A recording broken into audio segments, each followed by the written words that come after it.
Boa noite, começando mais um Área Live. Hoje começando um pouco mais cedo do que nas outras quartas-feiras. Isso porque meu convidado de hoje está na Europa, está em Portugal. Eu estou em Londres. Geralmente nossas lives são às 8 da noite Brasil e 23 Londres e Reino Unido. Hoje a gente vai conversar com um designer que mora em Portugal, mas que é brasileiro e que tem estúdio tanto em São Paulo quanto em Portugal. Eu convido o Thiago Curioni para fazer parte do nosso Área Live de hoje. Só um momento.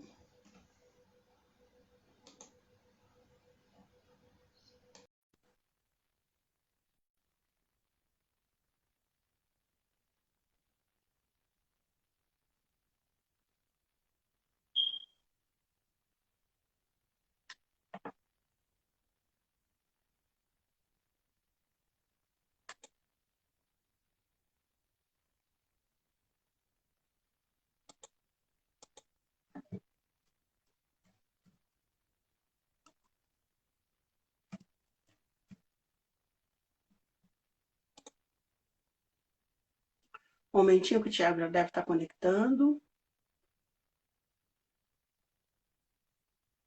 Agradecer a presença de todo mundo. Rabi está chegando aí, nosso próximo entrevistado. Boa noite.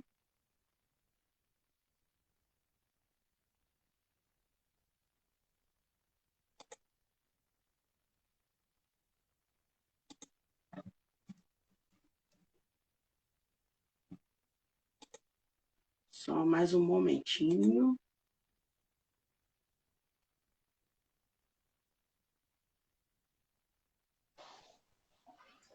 Boa noite, Thiago, bem-vindo. Olá, Cílio. Muito Boa obrigado. noite. Boa noite. Obrigado você pela presença, pela disponibilidade. Já te agradeci mais cedo, mas agradecer de novo agora em público. Vamos Que lá, bom. Thiago. Você é arquiteto e designer, certo? Sou arquiteto de formação e mestre em design de produto. Ah, você é mestre em design de produto, Sou. certo. Você tem estúdio em São Paulo e em Portugal, certo? Exatamente. Nosso estúdio originalmente é em São Paulo desde 2015 e Sim. desde 2018 nós temos uma filial aqui na cidade do Porto, que fica no norte de Portugal, onde eu fico fisicamente, enquanto tem outras pessoas no estúdio em São Paulo. Então a gente Ah, sim. comanda Você tem uma dos equipe. dois lados. Você tem uma equipe lá e outra, e você fica aqui, né, Eu fico em aqui, Portugal. exatamente. Certo, certo. Ah, você é formado em arquitetura, se especializou em design de produto, é isso, né? Exatamente. Como explicar isso, né? Eu sou, então, arquiteto de formação e eu Sim, sempre desenvolvi mobiliário para os meus projetos de arquitetura. Então, com correto. o tempo, aconteceu de já haver uma quantidade de móveis, produtos em geral, luminárias, adornos, que eu desenvolvia para os meus projetos de arquitetura e isso acabou se tornando quase como uma profissão na época. Então, aos poucos, eu fui deixando de lado a arquitetura e cada vez me direcionando mais ao Para o design de design, produto. ao design de produto. Você hoje é designer industrial, né? Exatamente, eu sou designer industrial e de produto. Tá, entendi.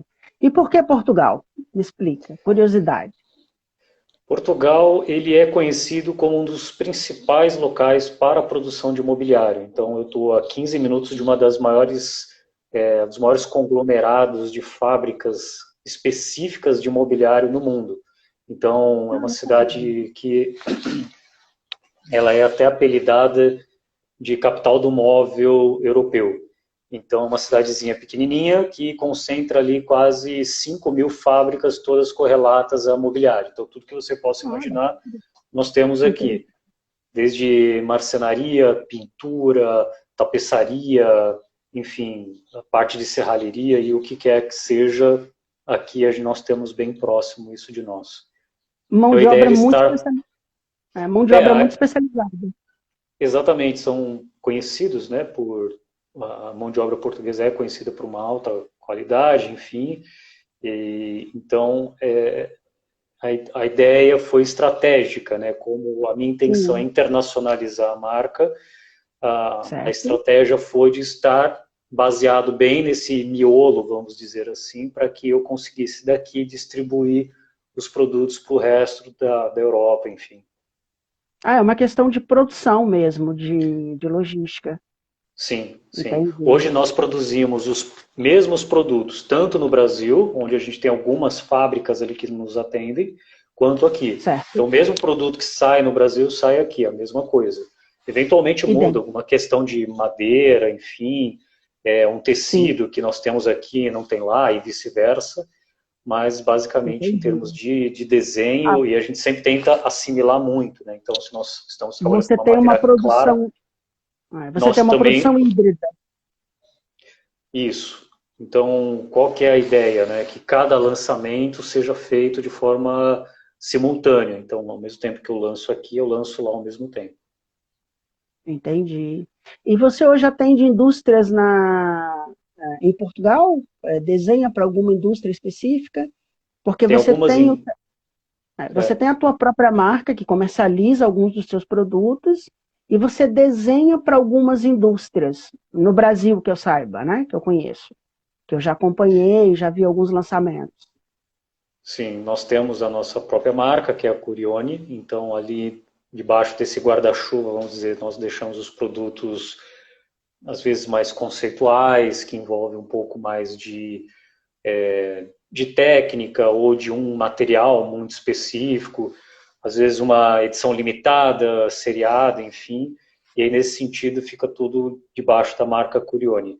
Além disso, nós desenhamos para outras indústrias, né? Diversas indústrias, tanto no Brasil quanto aqui também. Então aí nós estamos falando de indústrias de iluminação, de estofados, é, recentemente começamos a trabalhar com marmorarias também, desenvolvendo produtos em mármore para algumas marcas específicas, e por aí vai.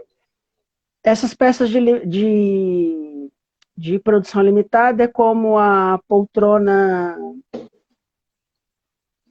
a Savana, que são 5 unidades, não é? Que eu vi no site. Exato, exato. Essa é uma boa referência, aliás. Então, das 5 unidades, 3 já foram vendidas, todas Certo? para fora do Brasil.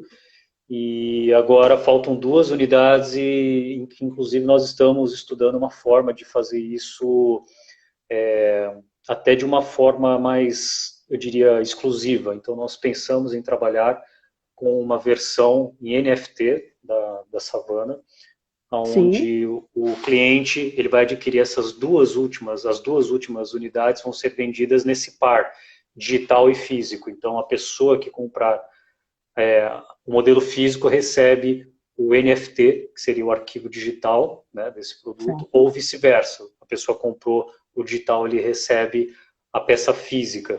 E isso nós entregamos no mundo todo, né? Então, hoje não há mais barreiras para isso. Até a estratégia de estar sediado em 2 pontos físicos ajuda muito a questão da produção. Entendi, entendi. Bom, você tem essa peça que são 5 que eu vi no site. Tem mais alguma que seja de edição limitada, além dessa? Temos. Nós temos a quitandeira, que é uma caixa em vidro, uma caixa que se assemelha àquelas caixas de feira, não sei se vocês devem conhecer, aquelas caixas de madeira bem Eu vi, típicas de feira. um projeto todo em vidro, que vários designers foram convidados, e você foi um dos designers, é isso, não é?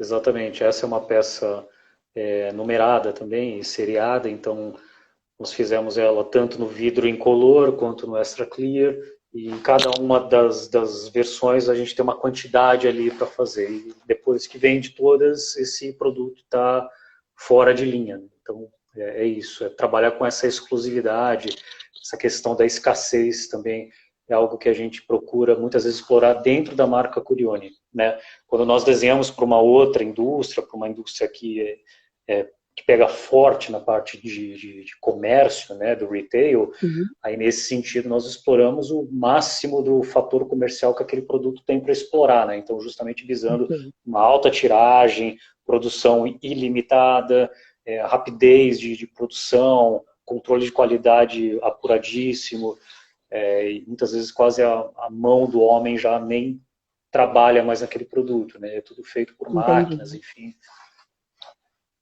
E como é que é essa aproximação da indústria com o designer? Porque há um tempo atrás, há 20 anos atrás, você não tinha isso no Brasil, essa questão do design autoral. Você tinha indústrias que copiavam um mobiliário italiano, um mobiliário alemão, enfim, né? Você tinha muita cópia. E hoje em dia a indústria está partindo para outro caminho, que é buscar uma assinatura personalizada e trabalhar com designers, né? Tanto você quanto outros designers mundo afora, Brasil afora, né? Como é que é isso? Quando a indústria chega em você, como é que é essa aproximação? Eles te procuram, eles te procuram para que você desenvolva desde do começo do produto, ou ele já vem com uma ideia pronta? Como é que é isso? Explica um pouco para o público, porque... Bom, felizmente nós estamos vivendo esse momento muito efervescente, né, dessa aproximação da indústria com o designer, principalmente no Brasil, que eu acho que a gente tem um mercado muito promissor e muito vasto, né, muito rico. Costumo dizer que o Brasil é um grande exportador de design, né? Então é Sim. incrível a quantidade, a variedade e a qualidade de designers que nós temos no nosso país. E a indústria brasileira, eu acredito que o Brasil em geral tem uma rapidez de se adaptar ao que é bom muito rápido, né? Isso é uma coisa que eu procuro sempre valorizar muito no que é nosso. E o design brasileiro é isso. Então, acho que o design brasileiro aprendeu muito rapidamente, principalmente a indústria, que precisava se aproximar do designer para que ali ele tivesse um produto próprio, original, da sua marca, que ele pudesse explorar isso comercialmente, de ponta a ponta, com todas as benesses que essa operação comercial proporciona.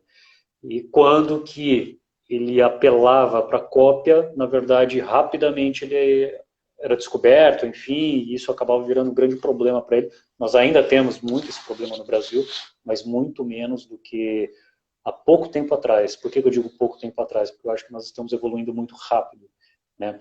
Aqui em Portugal já não, aqui eu já vejo que a indústria está muito longe de entender o papel do designer junto à indústria. Muitas vezes o designer é entendido meramente como um desenhista, como alguém que é Sim. capaz de colocar numa folha de papel algumas ideias e não como a figura estratégica, pensante por trás do nascimento de cada produto. Então, o designer ele tem que ser entendido não como alguém que pensa a estética do produto apenas, mas alguém como pensa a estratégia por trás da indústria. E muitas indústrias já estão percebendo isso. Praticamente todas as indústrias com quem eu trabalho, eu já coloco isso, eu deixo isso claro logo de início, né? Dizendo, nós não vamos desenhar um produto para vocês, nós vamos desenhar a cadeia completa desse produto, desde como a matéria-prima chega dentro da fábrica, como ela é trabalhada, quais são os maquinários que vão utilizar aquilo, como esse produto vai ser prototipado, quais são as novas soluções, inovações.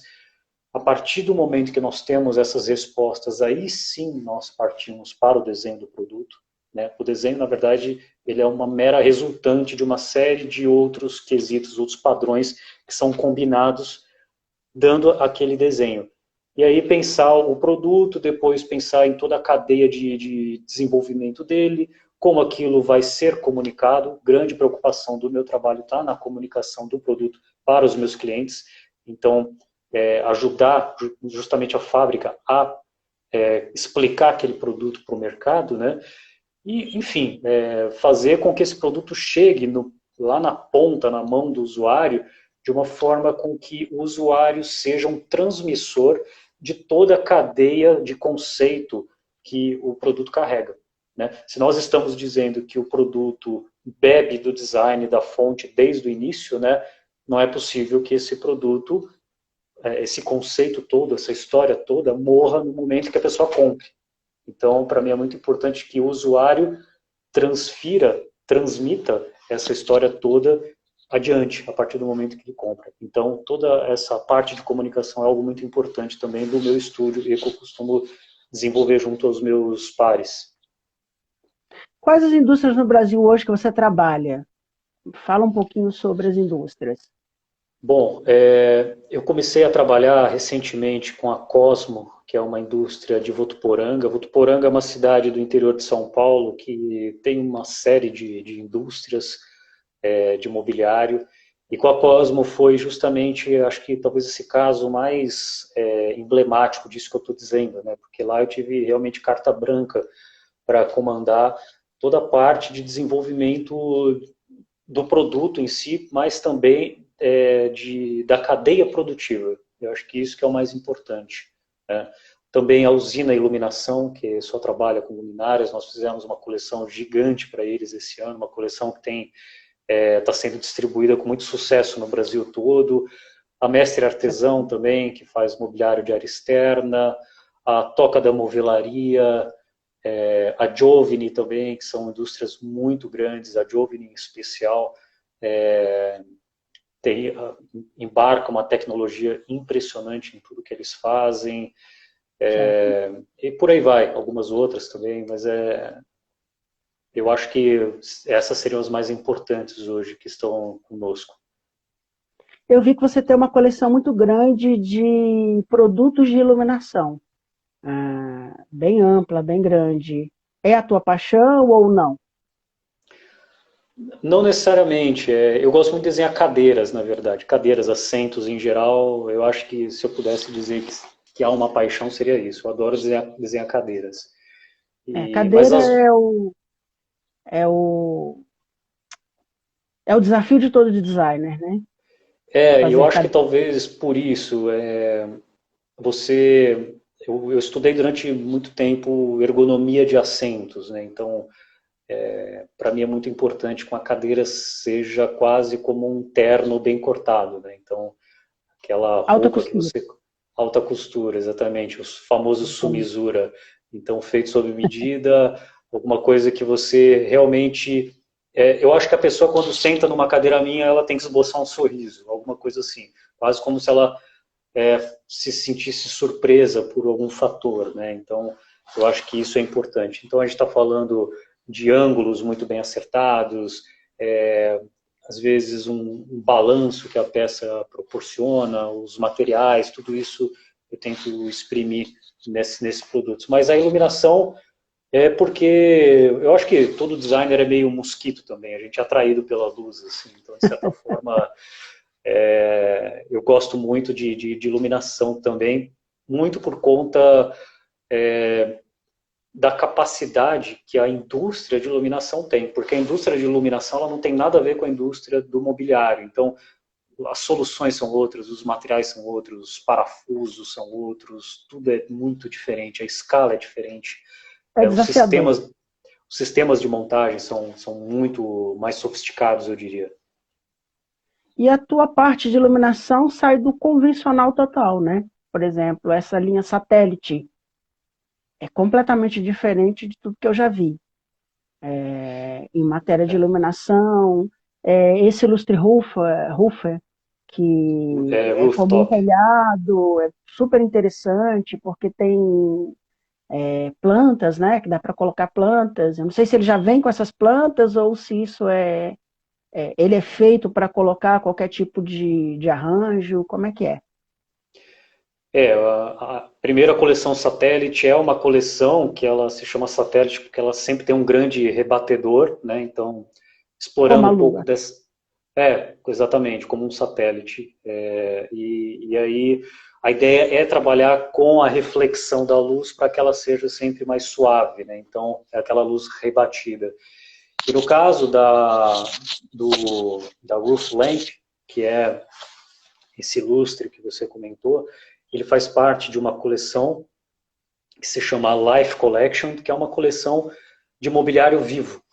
E nós desenvolvemos isso com uma empresa italiana, que é a Benetti Home, que eles produzem um revestimento que é feito à base de líquens que estão em estágio de dormência. Então o produto ele está vivo, né? Ele está num estágio onde ele fica, vamos dizer, hibernando.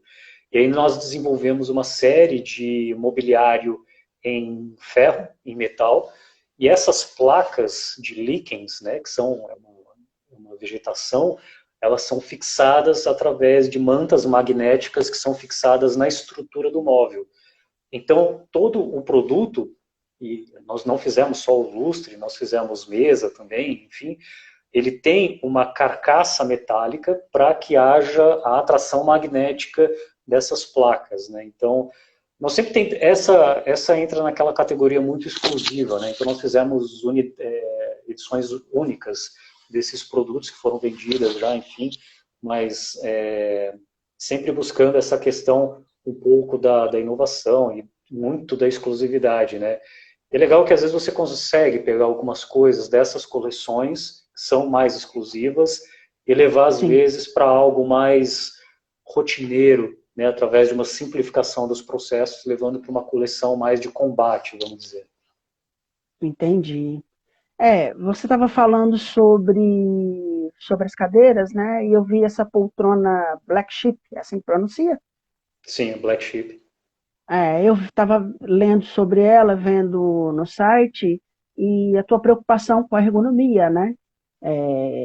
E a escala humana. É interessante no teu site porque você vê o produto, tem sempre a escala humana mostrando como é que o produto é utilizado. Isso é muito interessante. Queria que você falasse especificamente dessa poltrona, porque Legal. ela a princípio parece uma escultura, né? Ela chama atenção por conta disso, né? E queria que você falasse um pouco sobre ela. A Black Sheep nasceu de uma necessidade minha de questionar um pouco aquela forma tradicional de cadeira, né? Aquela coisa assento, encosto.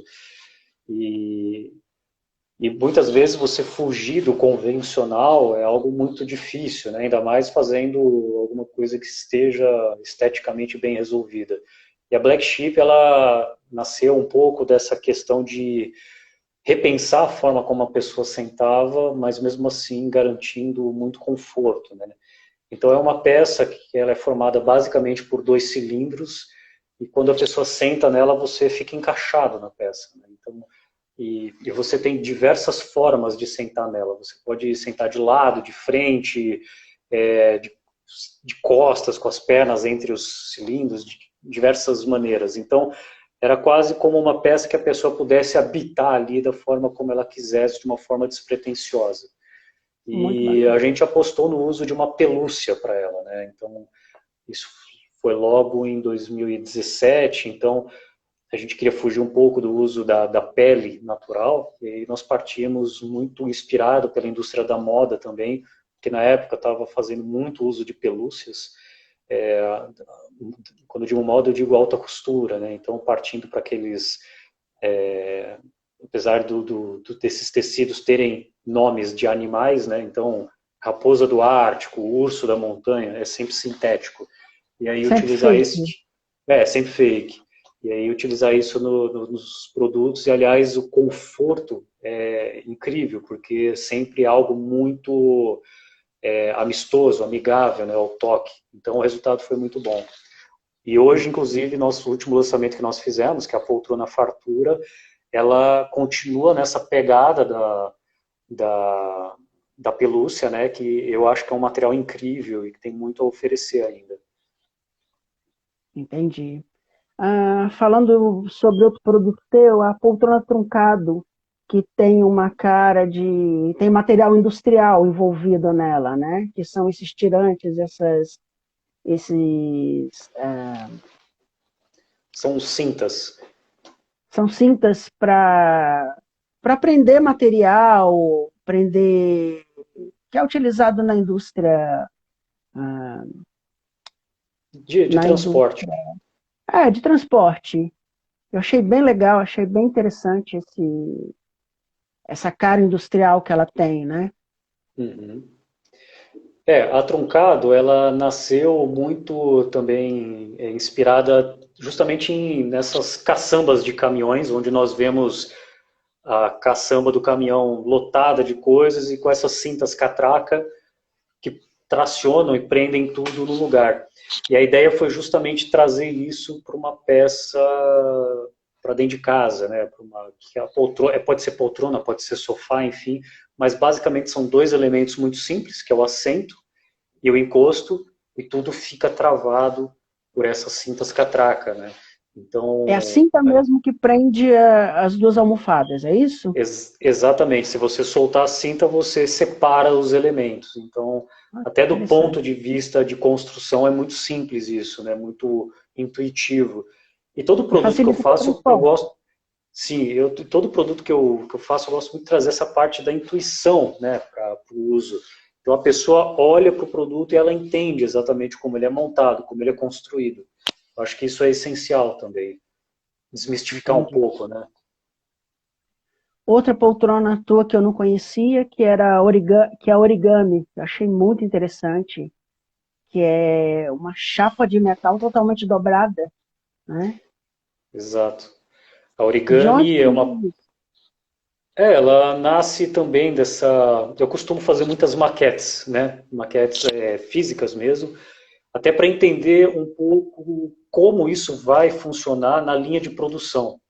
Então, como nós produzimos algumas coisas também, né? Então, para mim é muito importante que o produto seja pensado desde o início com uma forma que ele vai ser construído, como é que ele nasce, né? Principalmente quando não somos nós que vamos desenvolver. Então, tudo que eu desenho, eu já penso em como entregar isso para a indústria para que ela já saia com aquele produto resolvido logo de cara, sem ter que quebrar muito a cabeça com aquilo. E a origami ela nasce desse exercício de fazer algumas maquetes, né? E conhecer principalmente de processos construtivos, né? Então, quando eu começo a aprender mais sobre cortadeiras, quinadeiras de alta pressão, enfim, que são máquinas gigantes que conseguem dobrar, cortar chapas com muita precisão, eu penso em fazer então essa peça, que ela é formada basicamente de uma chapa de aço toda dobrada, aonde o contraponto dela são simplesmente os braços que formam as pernas traseiras. Então, de novo, a simplicidade de montagem ela está sempre combinada com todos os desenhos. Então, isso para mim é importantíssimo, entregar um desenho que ele já acompanha todo o mapa de construção dele, né? E você conseguiu um estofamento bem fininho, né? Que não briga com a poltrona. Como é que é o Sim. conforto disso? Ali nós temos uma espuma de alta densidade, muito magra, e ela é aplicada apenas onde o corpo encosta. Então nós estamos falando do assento, do encosto, das orelhas, ela tem duas orelhas muito grandes, ela Sim, lembra um pouco as poltronas do Skins, bem quase uma bergère. tradicionais, quase uma bergère, exatamente, e os braços. Então, é só onde realmente o corpo encosta, né? Essa questão de eliminar todo tipo de ruído do produto é muito importante para mim também. Essa questão dos adornos, tudo isso, eu tento ao máximo eliminar para que a gente fique com o que interessa do produto, sem maquiagem, né? Para que justamente o que brilhe seja a qualidade, né? E não alguma coisa que está ali escondida ou que não faça sentido, né? Então, eu fujo de qualquer tipo de adorno e elementos estéticos que não têm função. Forma e função sempre, né? Exatamente. E nada mais do que o necessário, né? Tudo que é em excesso é podado severamente nos meus desenhos. Menos é mais sempre. Menos é mais, desde que esse mais seja realmente coerente com a Útil, nossa né? proposta. É, Entendi.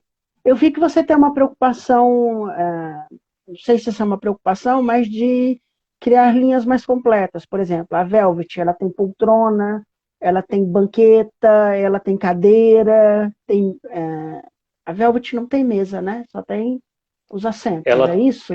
Não, ela tem uma mesa, sim, mas isso é interessante, porque tem cama, tem namoradeira, tem tudo. Então,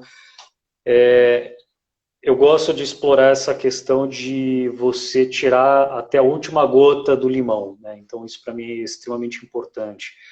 Eu acabo desenhando elementos solitários, né? Então, assim, produtos que nascem sozinhos, mas rapidamente eu tento colocar outros elementos que formem uma família com ele. Por quê, né? Para mim, esses elementos eles se completam e se fortalecem entre si. Então, tudo que eu projeto geralmente acompanha uma linha e é uma linha grande, né?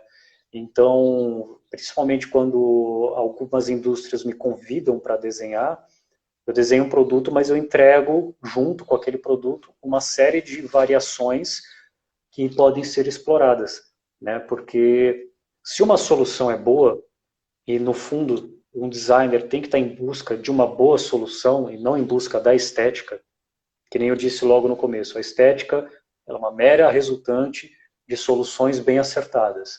Então, se nós encontramos uma solução que é uma solução válida, que faz sentido, faz sentido para a indústria, faz sentido para o designer, faz sentido para o usuário, ela tem que ser explorada em mais de um produto.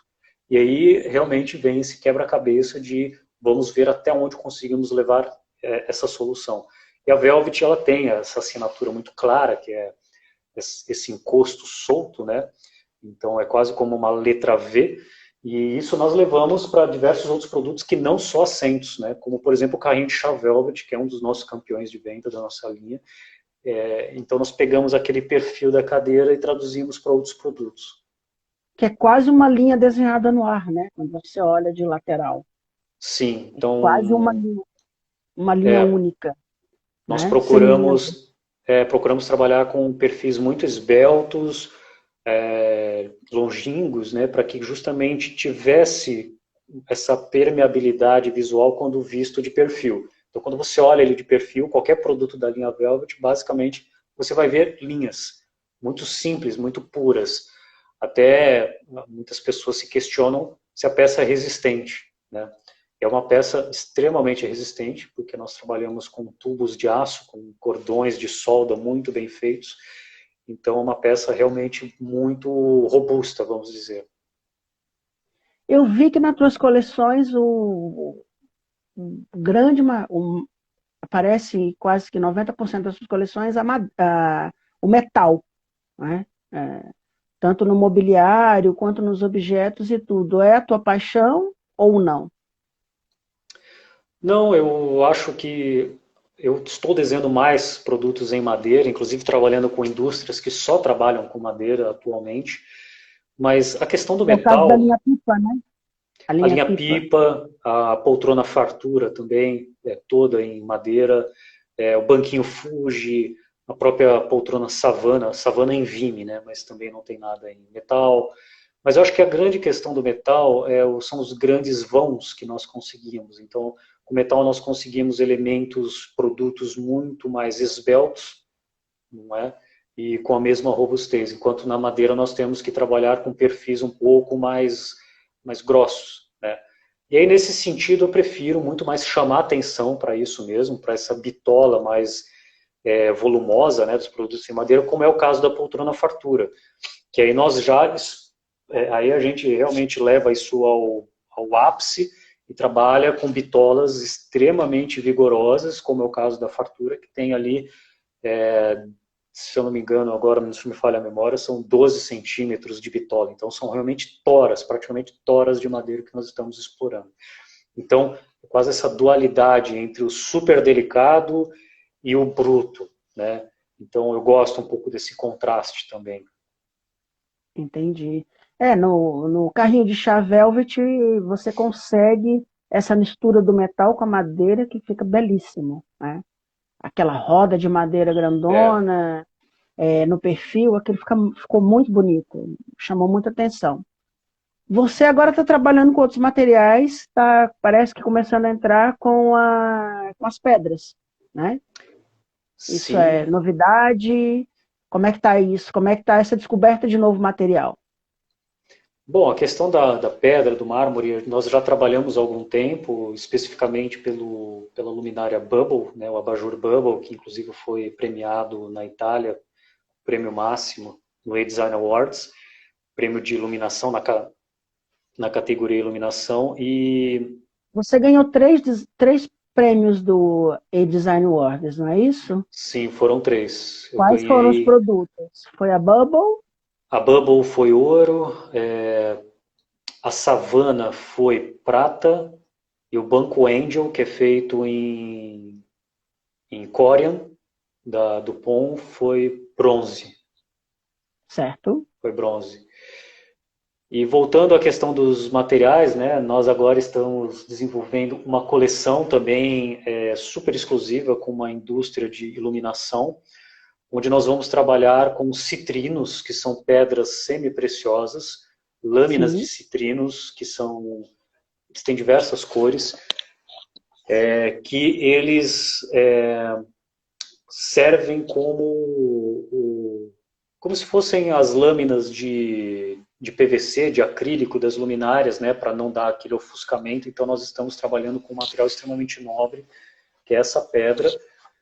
Olha que Ela é bacana. utilizada na joalheria, por exemplo. É super comum você ver anéis, colares em citrino, e nós estamos levando isso para luminárias com Vocês uma vão fazer linha uma folha de extremamente exclusiva. citrino para fazer os rebatedores das luminárias, é isso? É como se fossem pequenos diamantezinhos com cores sortidas e com a luz por trás. Então o efeito é incrível. Nós estamos nesse momento em fase de teste com protótipos, Certo. eu aqui e a indústria no Brasil. Então nós estamos fazendo alguns testes, resolvendo algumas questões de pureza da pedra, enfim, graus de Certo. reflexão, porque como é um material natural é muito difícil de você controlar questões de homogeneidade, como isso vai ser trabalhado depois, né? Então tem essa preocupação, mas os primeiros resultados são bem satisfatórios, bem animadores. Maravilha, olha que ideia bacanérrima. Vamos publicar aqui, assim que sair, manda pra gente, Então, tá bom? legal. Bom, eu gostei também muito do seu mancebo roast, ele achei ele muito bacana, porque tem a parte para guardar, para pôr o guarda-chuva, né? Que aqui na Europa Sim, é bastante útil para gente. muito Apesar útil. de que aqui em Londres guarda-chuva e nada é a mesma coisa por conta do vento. O vento aqui é muito forte. Então as pessoas Aqui, quase não. aqui Aqui quase também. não, aqui a gente quase não usa por conta disso, né? A gente vê guarda-chuva quebrado para todo lado por conta do vento. Então as pessoas acabam usando uma capa de chuva que é muito mais útil do que o guarda-chuva em si. Mas o mancebo é uma coisa é, antiga que está retornando para as casas, né? Que eu acho bem É, interessante. Conta um pouquinho nós temos. sobre essa peça em específico. Bom, o Mancebo Host ele vem de uma inspiração da casa da minha avó, da minha avó Noêmia, em Leme, que é interior de São Paulo. E ela tem uma peça que é justamente um mancebo que tem um espelho e um porta-guarda-chuva. Só que não tem nada a ver com aquela, praticamente uma placa de madeira com um espelho e uma Sim, argola onde você coloca a bengala, né, que era super comum antigamente os homens usarem bengalas, bengala. né? Era um E item de elegância. tem o porta-chapéu para você colocar o seu chapéu, enfim, também o seu casaco e um espelho para você se arrumar na hora de sair de casa, né? Então, e essa peça eu trabalho muito com essa questão do design emocional também, um pouco da memória afetiva, e isso sempre foi aquela peça sempre foi uma incógnita para mim, porque eu não entendia porque não tinha isso em todas as casas, porque eu achava genial, né? E aí, quando eu tive a oportunidade, eu fiz a minha versão daquilo, que é justamente o Mancebo Host, que ele tem esse porta-guarda-chuva, porta-bengala, se bem que eu acho que hoje quem usa bengala não é mais uma questão tanto de elegância ou sofisticação, É uma questão de mas necessidade. de necessidade, mas está lá o porta, vamos chamar de porta-guarda-chuva, então, mas tem os cabides e o espelho, né? Então essa questão de você ter um produto no seu hall de entrada, ao lado da sua porta, enfim, para você se arrumar antes de sair de casa, né? Então, talvez aquele último momento antes de você sair para a loucura do cotidiano, do dia a dia, você dá uma conferida no visual antes de sair para a rua. Me parece que é uma coisa que está ficando, está voltando à moda e a maioria dos designers estão fazendo versões, né? De Sim, mancebos, com esse conceito mesmo que você está falando. Falando já, e aí vamos entrar na tua parte de produtos de utilitários, né? O cabideiro de parede, o dorsal e a versão de piso já não tem essa parte para pôr guarda-chuva, por exemplo. É só um cabideiro para roupa, né? Só que aí você fez uma versão para parede e uma versão para chão, que é muito sim. interessante, né? Que tem É, movimento. Ele tem exatamente. pedra também, não é isso?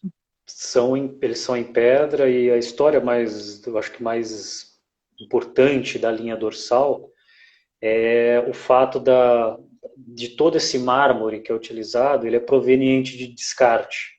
Então, Bacana. era um material que ia ser jogado fora, na verdade, ele é um grande transtorno para as marmorarias, porque a marmoraria tem que pagar para tirar isso de dentro da sua indústria, enfim. Então, eles coletam caçambas e caçambas de retalhos de mármore, eventualmente alguma pedra que quebra. No caso do dorsal, é uma bolacha de mármore que ela é proveniente dos furos com serra-copo. Ah, que Então, legal. para passagem de tubulação de sifão, de torneira, enfim, de pias, e todo esse material era descartado, o que não fazia muito sentido, né, visto o alto valor que o mármore tem. Sim, Então, nós pegamos esse material, nós beneficiamos ele. De que forma nós fazemos isso? Nós lapidamos ele, deixamos ele todo polido em todas as superfícies, e fizemos o dorsal, que é um cabideiro também, assim como o interessante. host, mas ele tem essa proposta de ter as hastes pivotantes. Então isso é muito Certo. interessante para você organizar os casacos. O que acontece muitas vezes nos cabideiros tradicionais é que os casacos se tornam sobrepostos. Então você tem dificuldade de acessar o que está lá de baixo. Na Entendi. linha dorsal isso não acontece, porque você consegue pivotar cada uma das hastes para um lado. E aí fizemos as duas versões justamente porque muita gente hoje não tem uma furadeira em casa para poder instalar a versão de parede. Então eu fiz a versão Entendi. de piso justamente para ser esse contraponto. Se a pessoa não consegue ter o de parede, ela tem o de piso. Entendi. Esse centro de mesas solares é o mesmo conceito? É reaproveitamento ou não? Também Agora que é você tocou no questão, assunto, achei interessante. mas é também reaproveitamento. E se vocês repararem, tanto a linha dorsal quanto o centro de mesas solares, eles têm sempre uma pedra em cor diferente das outras. E isso é uma prerrogativa de projeto nossa. Nós não aceitamos usar todas as pedras iguais. A função Ah, dessa pedra em cor diferente, justamente para contar essa história de que é um material proveniente de descarte, porque justamente ele vai gerar um questionamento em quem vira aquele objeto do porquê que tem uma pedra em tom diferente.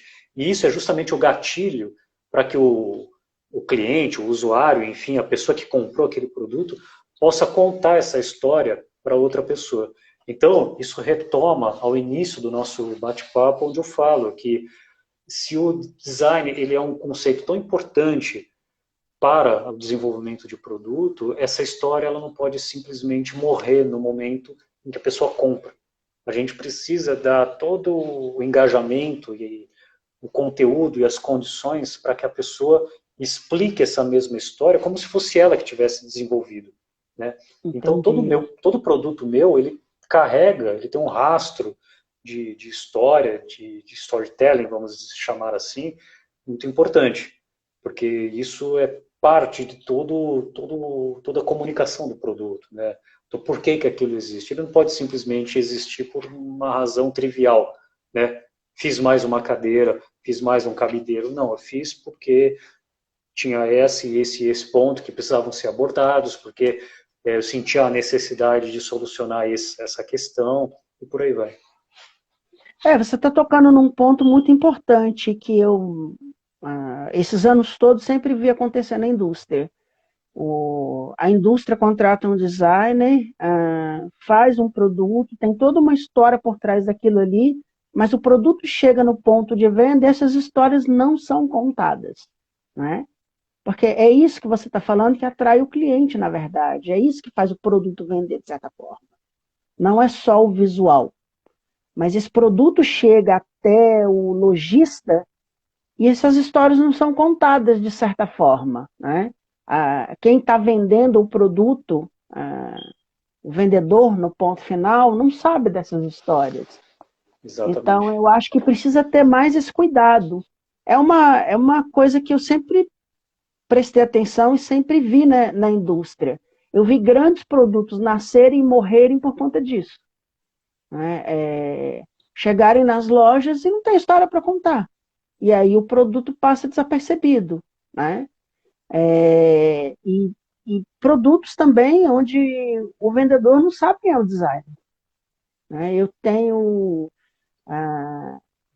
não sei se você conhece a Jaqueline Terpins no Brasil, que é uma Sim. designer badaladíssima. Eu já vi produto da Jaqueline em loja, quando ela começou a fazer produtos em metal, e o produto na loja, o vendedor não sabia que era assinado pela Jaqueline, Pois é. porque achava que a Jaqueline só fazia produtos em vidro, em cristal, sendo que ela produz outras linhas, ela tem uma linha de luminárias belíssima, de mobiliário muito interessante, de metal, e aí a loja não sabe que aquele produto é de uma designer de prestígio de nome como o dela, né?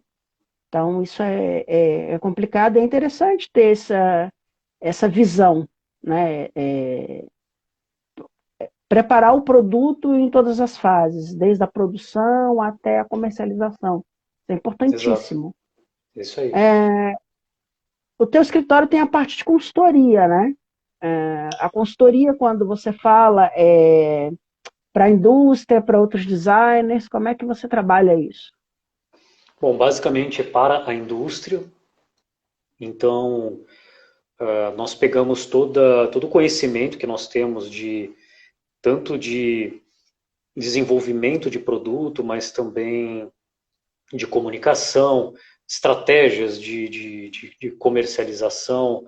É, nós já participamos de diversos concursos, exposições, feiras.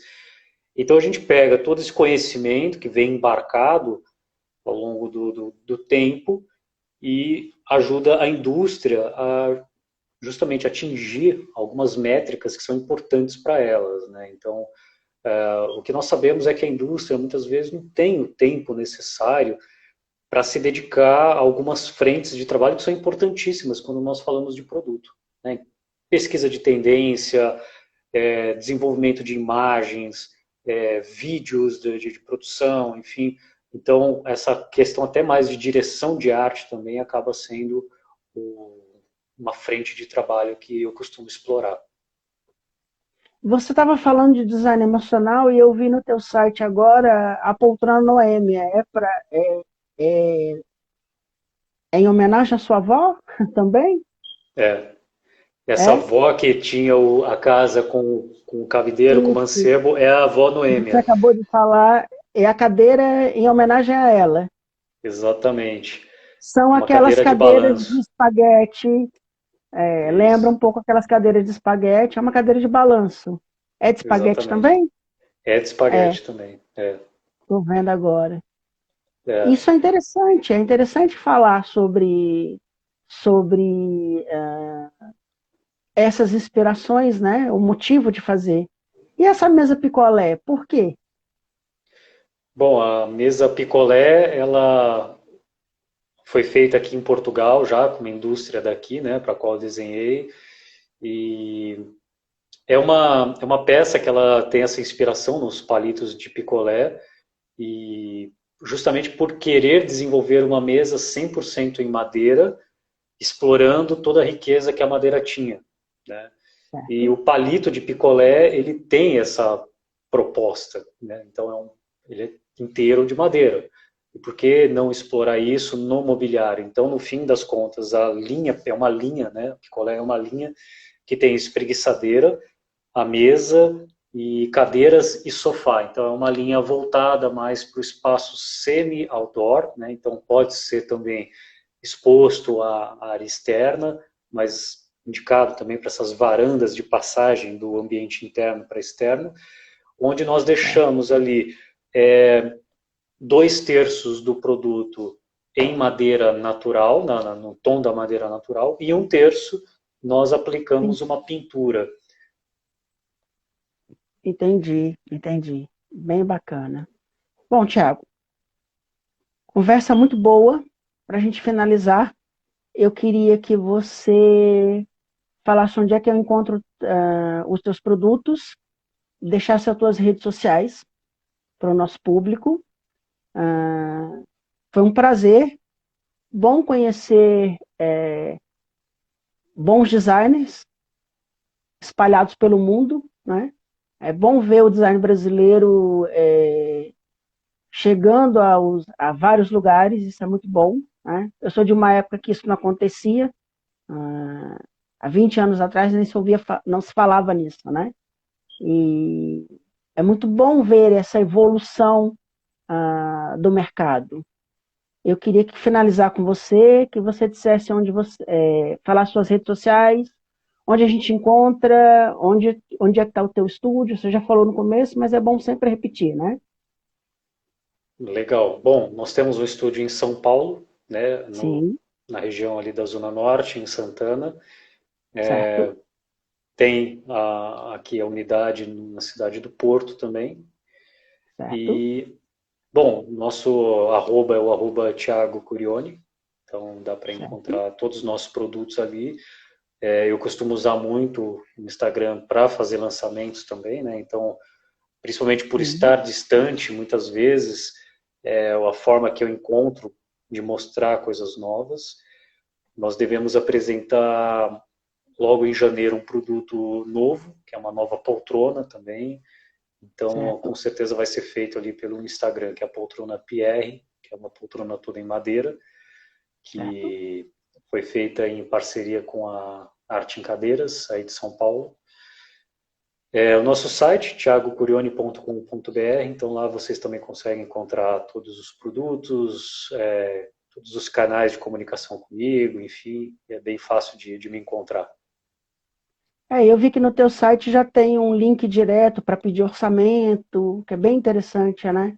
Que a Isso, pessoa já pode chegar e pedir diretamente e saber o preço, uma comunicação direta com vocês, né? Isso facilita muito. exatamente. A forma que acho que, não só por conta da pandemia, isso foi, vamos dizer, acelerado, a forma como o digital incorpora nas nossas vidas, né? Mas, acima de tudo, por eu estar justamente numa situação um tanto quanto nômade digital, né? Vamos dizer assim. Então, de certa forma, eu acredito que para você, Acílio, também, isso é importantíssimo para que a comunicação digital seja o mais rápida possível. E muitas vezes é realmente mais rápido do que presencial. Hoje, para uma Ah, pessoa sim. falar comigo e descobrir o valor de um produto ou mais informações é muito mais rápido do que se ela tivesse que se deslocar até a minha loja. Então, esse eu julgo que é um fator positivo disso tudo, né? Entendi. Isso é muito, facilita muito, né? Acaba sendo uma loja virtual, um espaço virtual para você poder ter o comércio, né? Que é o que tem. Ex exatamente. Você não precisa de um espaço físico totalmente, né? E É, hoje nós atuamos sobre várias plataformas de venda, né? Então, temos alguns marketplaces, tanto no Brasil quanto fora. As vendas internacionais são feitas sempre por plataformas e-commerce de grande envergadura, né, grande alcance. Isso possibilita, por exemplo, fazer vendas na Ásia ou na Austrália, por exemplo, onde, como nós conseguimos fazer esse ano, foi um marco para nós chegar tão longe assim. Então, essa questão de você produzir em mais de um lugar, ela é interessante desde que você também tenha como distribuir isso. Então, essa questão logística é importante. Muito bom. Tiago, obrigado mais uma vez. Eu que Boa noite para agradeço, você. assim. Obrigado pela presença. Espero poder lançar mais produtos teus aqui no site. Sempre que tiver Legal. novidade, manda para a gente que a gente publica com todo prazer. Tá bom? Mando sim. Obrigado. Legal, Obrigado pela Cília. simpatia. Obrigado pelo tempo. Você sempre foi muito simpático comigo desde o primeiro momento, em todas as ocasiões.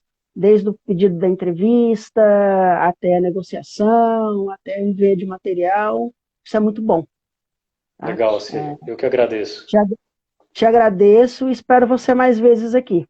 Tá Muito bom? bem. Até a próxima. Um abraço, boa noite. Uma boa noite. Tchau, tchau. Obrigado.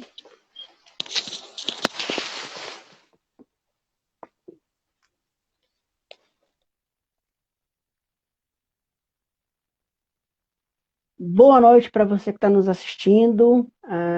Eu terminei a minha conversa com o Thiago Curioni. Muito bom ter designers, bons designers pelo mundo inteiro. Na semana que vem a gente volta para o nosso horário normal. Eu vou trazer um designer do Brasil chamado Rabi. É um novo talento e a gente vai conversar um pouco sobre a trajetória, a carreira dele, com os produtos dele que tem um aspecto mais lúdico. Me despeço de vocês.